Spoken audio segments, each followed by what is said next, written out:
गर्मी अपने चरम पर थी।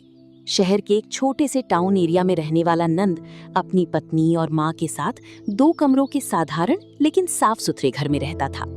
घर में छोटा सा कूलर था, दीवारों पर पुराने पंखे लगे थे और छत पर पानी की टंकी गर्म होकर उबलती रहती थी।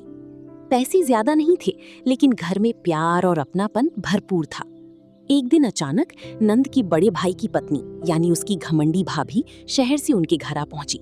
हाथ में महंगा फोन, बड़े बड़े चश्मे और चेहरे पर घमंड साफ दिखाई दे रहा था।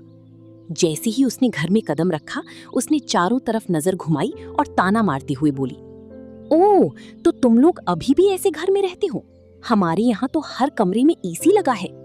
नंद मुस्कुराकर बोला, भाभी, छोटा घर है लेकिन दिल बड़ा है। भाभी हल्का सा हंस दी और सोफे पर बैठ गई। तभी बिजली चली गई।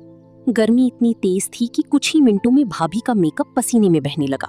वो गुस्से में बोली, ये कैसी जगह है? यहाँ तो इंसान रह ही नहीं सकता।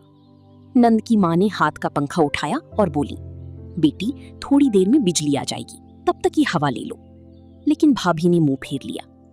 थोड़ी देर बाद नंद बाजार से ठंडी शिकंजी, बर्फ और कुछ फल लेकर आया। उसने अपने हाथों से सबके लिए ग्लास तैयार किए।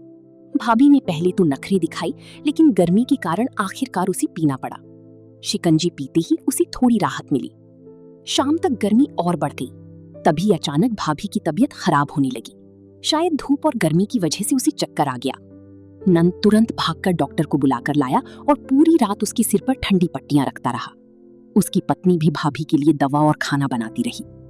सुबह जब भाभी की आंख खुली तो उसने देखा कि नंद पूरी रात सोया तक नहीं था।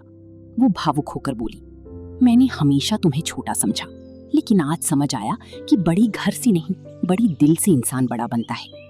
नंद मुस्कुराया और बोला, रिश्तों में एसी नहीं, अपनापन ठंडक देता है भाभी।